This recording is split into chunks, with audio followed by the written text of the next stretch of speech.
سنگ تراش کی دکان سے روانہ ہوا تو بازار میں کئی مرتبہ اس کا جی چاہا کہ کتبہ پر سے اس اخبار کو اتار ڈالے جس میں سنگ تراش نے اسے لپیٹ دیا تھا اور اس پر ایک نظر اور ڈال لے، مگر ہر بار ایک نامعلوم حجاب جیسے اس کے ہاتھ پکڑ لیتا۔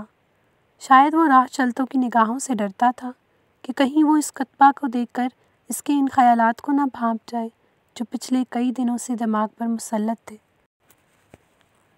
گھر کی پہلی سیڑھی پر قدم رکھتے ہی اس نے اخبار اتار پھینکا اور نظریں کتبہ کی دلکش تحریر پر گاڑے دھیرے دھیرے سیڑھیاں چڑھنے لگا۔ بالائی منزل میں اپنے مکان کے دروازے کے سامنے پہنچ کر رک گیا، جیب سے چابی نکالی، قفل کھولنے لگا۔ پچھلے 2 برس میں آج پہلی مرتبہ اس پر یہ انکشاف ہوا کہ اس کے مکان کے باہر ایسی کوئی جگہ ہی نہیں کہ اس پر کوئی بورڈ لگایا جا سکے۔ اگر جگہ ہوتی بھی تو اس قسم کے کتبے وہاں تھوڑا ہی لگائے جاتے ہیں۔ ان کے لیے تو بڑا سا مکان چاہیے جس کے پھاٹک کے باہر لگایا جائے تو آتے جاتے کی نظر بھی پڑے۔ قفل کھول کر مکان کے اندر پہنچا اور سوچنے لگا کہ فی الحال اس کتبہ کو کہاں رکھوں۔ اس کے ایک حصہ مکان میں 2 کوٹریاں، ایک غسل خانہ اور ایک باورچی خانہ تھا۔ الماری صرف ایک ہی کوٹری میں تھی مگر اس کے کواڑ نہیں تھے۔ بالآخر اس نے کتبہ کو اسی بے کواڑ کی الماری میں رکھ دیا۔ ہر روز شام کو جب وہ دفتر سے تھکا ہارا واپس آتا تو سب سے پہلے اس کی نظریں اس کتبہ ہی پر پڑتی۔ امیدیں اسے سبز باغ دکھاتی اور دفتر کی مشقت کی تھکان کسی قدر کم ہو جاتی۔ دفتر میں جب کبھی اس کا کوئی ساتھی کسی معاملے میں اس کی رہنمائی کا جویا ہوتا تو اپنی برتری کے احساس سے اس کی آنکھیں چمک اٹھتی۔ جب کبھی کسی ساتھی کی ترقی کی خبر سنتا، آرزوئیں اس کے سینے میں ہیجان پیدا کر دیتی۔ افسر کی ایک ایک نگاہ لطف و کرم کا نشہ اسے 8 دن رہتا۔ جب تک اس کے بیوی بچے نہیں آئے وہ اپنے خیالوں ہی میں مگن رہا، نہ دوستوں سے ملتا، نہ کھیل تماشوں میں حصہ لیتا۔ رات کو جلد ہی ہوٹل سے کھانا کھا کر گھر آ جاتا اور سونے سے پہلے گھنٹوں عجیب عجیب خیالی دنیاؤں میں رہتا، مگر ان کے آنے کی دیر تھی کہ نہ تو وہ فراغت ہی رہی اور نہ ہی وہ سکون ملا۔ ایک بار پھر گھرستی کی فکروں نے اسے ایسا گھیر لیا کہ مستقبل کی یہ سہانی تصویریں رفتہ رفتہ دھندلی پڑ گئیں۔ کتبہ سال بھر اسی بے کواڑ کی الماری میں پڑ رہا۔ اس عرصے میں اس نے نہایت محنت سے کام کیا، اپنے افسروں کو خوش رکھنے کی انتہائی کوشش کی، مگر اس کی حالت میں کوئی تبدیلی نہ ہوئی۔ اب اس کے بیٹے کی عمر 4 برس کی ہو گئی تھی اور اس کا ہاتھ اس بے کواڑ کی الماری تک بخوبی پہنچ جاتا تھا۔ شریف حسین نے اس خیال سے کہ کہیں اس کا بیٹا کتبہ کو گرا نہ دے اسے وہاں سے اٹھا لیا اور اپنے صندوق میں کپڑوں کے نیچے رکھ دیا۔ ساری سردیاں یہ کتبہ اس صندوق ہی میں پڑا رہا۔ جب گرمی کا موسم آیا تو اس کی بیوی کو اس صندوق سے فالتو چیزوں کو نکالنا پڑا۔ چنانچہ بیوی نے دوسری چیزوں کے ساتھ کتبہ بھی نکال کر کاٹ کے اس پرانے بکس میں ڈال دیا جس میں ٹوٹے ہوئے چوکٹے، بے بال کی برش، بیکار صابن دانیاں، ٹوٹے ہوئے کھلونے اور ایسی ہی دوسری چیزیں پڑی رہتی تھیں۔ شریف حسین نے اپنے مستقبل کے متعلق زیادہ سوچنا شروع کر دیا تھا۔ دفتروں کے رنگ ڈھنگ دیکھ کر وہ اس نتیجے پر پہنچ گیا کہ ترقی لطیفہ غیبی سے نصیب ہوتی ہے، کڑی محنت جھیلنے اور جان کھپانے سے کچھ حاصل نہ ہوگا۔ اس کی تنخواہ میں ہر دوسرے برس 3 روپے کا اضافہ ہو جاتا جس سے بچوں کی تعلیم وغیرہ کا خرچ نکل آتا اور اسے زیادہ تنگی نہ اٹھانی پڑتی۔ پے در پے مایوسیوں کے بعد جب اس کو ملازمت کرتے 12 برس ہو چکے تھے اور اس کے دل سے رفتہ رفتہ ترقی کے تمام ولولے نکل چکے تھے اور کتبہ کی یاد تک ذہن سے محو ہو چکی تھی، تو اس کے افسروں نے اس کی دیانت داری اور پرانی کارگزاری کا خیال کر کے اسے 3 مہینے کے لیے عارضی طور پر درجہ اول کے ایک کلرک کی جگہ دے دی جو چھٹی جانا چاہتا تھا۔ جس روز اسے یہ عہدہ ملا اس کی خوشی کی انتہا نہ رہی۔ اس نے تانگے کا بھی انتظار نہ کیا بلکہ تیز تیز قدم اٹھاتا ہوا پیدل ہی بیوی کو یہ مژدہ سنانے چل دیا۔ شاید تانگا اسے کچھ زیادہ جلدی گھر نہ پہنچا سکتا۔ اگلے مہینے اس نے نیلام گھر سے ایک سستی سی لکھنے کی میز اور ایک گھومنے والی کرسی خریدی۔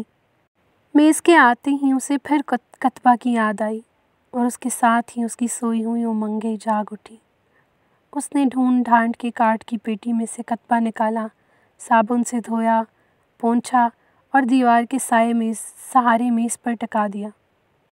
یہ زمانہ اس کے لیے بہت کٹھن تھا، کیونکہ وہ اپنے افسروں کو اپنی برتر کارگزاری دکھانے کے لیے چھٹی پر گئے ہوئے کلرک سے دگنا کام کرتا، اپنے ماتحتوں کو خوش رکھنے کے لیے بہت سا ان کا بھی کام کر دیتا، گھر پر آدھی رات تک فائلوں میں غرق رہتا، پھر بھی وہ خوش تھا۔ ہاں، جب کبھی اسے کسی اس کلرک کی واپسی کا خیال آتا تو اس کا دل بجھ سا جاتا۔ کبھی کبھی وہ سوچتا، ممکن ہے وہ اپنی چھٹی کی میعاد بڑھوا لے، ممکن ہے وہ بیمار پڑ جائے، ممکن ہے وہ کبھی نہ آئے۔ مگر جب 3 مہینے گزرے تو نہ تو اس کلرک نے چھٹی کی میعاد ہی بڑھوائی اور نہ ہی بیمار پڑا۔ البتہ شریف حسین کو اپنی جگہ پر آ جانا پڑا۔ اس کے بعد جو دن گزرے وہ اس کے لیے بڑی مایوسی اور افسردگی کے تھے۔ تھوڑی سی خوشحالی کی جھلک دیکھ لینے کے بعد اب اسے اپنی حالت پہلے سے بھی زیادہ ابتر معلوم ہونے لگی تھی۔ اس کا جی کام میں مطلق نہ لگتا تھا، مزاج میں آلکس اور حرکات میں سستی سی پیدا ہونے لگی۔ ہر وقت بیزار سا رہتا، نہ کبھی ہنستا، نہ کسی سے بولتا چالتا، مگر یہ کیفیت چند دن سے زیادہ نہ رہی۔ افسروں کے تیور جلد ہی اسے راہ راست پر لے آئے۔ اب اس کا بڑا لڑکا 6ٹھی میں پڑھتا تھا اور چھوٹا 4تھی میں، اور منجلی لڑکی ماں سے قرآن مجید پڑھتی، سینہ پر رونا سیکھتی اور گھر کے کام کاج میں اس کا ہاتھ بٹاتی۔ باپ کی میز کرسی پر بڑے لڑکے نے قبضہ جما لیا۔ وہاں بیٹھ کر وہ اسکول کا کام کیا کرتا۔ چونکہ میز کے ہلنے سے کتبہ گر جانے کا خدشہ رہتا تھا اور پھر اس نے میز کی بہت سی جگہ گھیر بھی رکھی تھی، اس لیے اس لڑکے نے اسے اٹھا کر پھر اسی بے کواڑ کی الماری میں رکھ دیا۔ سال پر سال گزرتے گئے۔ اس عرصہ میں کتبہ نے کئی جگہیں بدلیں، کبھی بے کواڑ کی الماری میں تو کبھی میز پر، کبھی صندوق کے اوپر تو کبھی چارپائی کے نیچے، کبھی بوری میں تو کبھی کاٹ کے باکس میں۔ ایک دفعہ کسی نے اٹھا کر باورچی خانے کے اس بڑے طاق میں رکھ دیا جس میں روزمرہ کے استعمال کے برتن رکھے رہتے تھے۔ شریف حسین کی نظر پڑ گئی، دیکھا تو دھوئیں سے اس کا سفید رنگ پیلا پڑ چلا تھا۔ اٹھا کر دھویا، پونچھا اور پھر بے کواڑ کی الماری میں رکھ دیا۔ مگر چند ہی روز میں اسے پھر غائب کر دیا گیا اور اس کی جگہ وہاں کاغذی پھولوں کے بڑے بڑے گملے رکھ دیے گئے جو شریف حسین کے بڑے بیٹے کے کسی دوست نے اسے تحفے میں دیے تھے۔ رنگ پیلا پڑ جانے سے کتبہ الماری میں رکھا ہوا بدنما معلوم ہوتا تھا، مگر اب کاغذی پھولوں کے سرخ سرخ رنگوں سے الماری میں جیسے جان پڑ گئی تھی اور ساری کوٹری دہک اٹھی تھی۔ اب شریف حسین کو ملازم ہوئے پورے 20 سال گزر چکے تھے۔ اس کے سر کے بال نصف سے زیادہ سفید ہو چکے تھے اور پیٹھ میں گدی سے ذرا نیچے خم آ گیا تھا۔ اب بھی کبھی کبھی اس کے دماغ میں خوشحالی و فارغ البالی کے خیالات چکر لگاتے، مگر اب ان کی کیفیت پہلے کی سے نہ تھی کہ خواہ وہ کوئی کام کر رہا ہو، تصورات کا ایک تسلسل ہے کہ پہرو ٹوٹنے کا نام ہی نہیں لیتا۔ اب اکثر اوقات ایک آہ دم بھر میں ان تصورات کو اڑا لے جاتی اور پھر بیٹی کی شادی، لڑکوں کی تعلیم، اس کے بڑھتے ہوئے اخراجات، پھر ساتھ ہی ساتھ ان کے لیے نوکریوں کی تلاش، یہ ایسی فکریں نہ تھیں کہ پل بھر کو بھی اس خیال کو کسی اور طرف بھٹکنے دیتی۔ 55 برس کی عمر میں اسے پینشن مل گئی۔ اب اس کا بڑا بیٹا ریل کے مال گودام میں کام کرتا تھا، چھوٹا کسی دفتر میں ٹائپسٹ تھا اور اس سے چھوٹا انٹر میں پڑھتا تھا۔ اپنی پینشن اور لڑکوں کی تنخواہیں سب ملا کے کوئی 150 روپے ماہوار کے لگ بھگ آمدنی ہو جاتی تھی، جس میں بخوبی گزر ہونے لگی۔ علاوہ عزیز کا ارادہ کوئی چھوٹا موٹا بیوپار شروع کرنے کا بھی تھا، مگر مندے کے ڈر سے ابھی پورا نہ ہو سکا تھا۔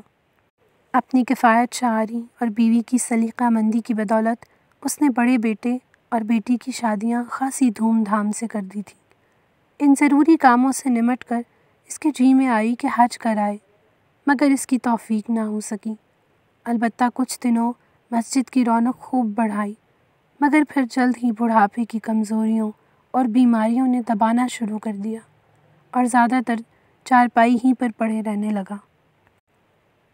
جب اسے پینشن وصول کرتے 3 سال گزر گئے تو جاڑے کی ایک رات کو وہ کسی کام سے بستر سے اٹھا، گرم گرم لحاف سے نکلا۔ پچھلے پہر کی سرد اور تند ہوا تیر کی طرح اس کے سینے میں لگی اور اسے نمونیا ہو گیا۔ بیٹوں نے اس کے بتھیرے علاج معالجے کرائے، اس کی بیوی اور بہو دن رات اس کی پٹی سے لگی بیٹھی رہیں، مگر افاقہ نہ ہوا اور وہ کوئی 4 دن بستر پر پڑے رہنے کے بعد مر گیا۔ اس کی موت کے بعد اس کا بڑا بیٹا مکان کی صفائی کرا رہا تھا کہ پرانے اسباب کا جائزہ لیتے ہوئے ایک بوری میں اسے یہ کتبہ مل گیا۔ بیٹے کو باپ سے بے حد محبت تھی۔ کتبہ پر باپ کا نام دیکھ کر اس کی آنکھوں میں بے اختیار آنسو بھر آئے اور وہ دیر تک ایک محویت کے عالم میں اس کی خطاطی اور نقش و نگار کو دیکھتا رہا۔ اچانک اسے ایک بات سوجھی جس نے اس کی آنکھوں میں چمک پیدا کر دی۔ اگلے روز وہ کتبہ کو ایک سنگ تراش کے پاس لے گیا اور اس سے کتبہ کی عبارت میں تھوڑی سی ترمیم کرائی اور پھر اسی شام اسے اپنے باپ کی قبر پر نصب کر دیا۔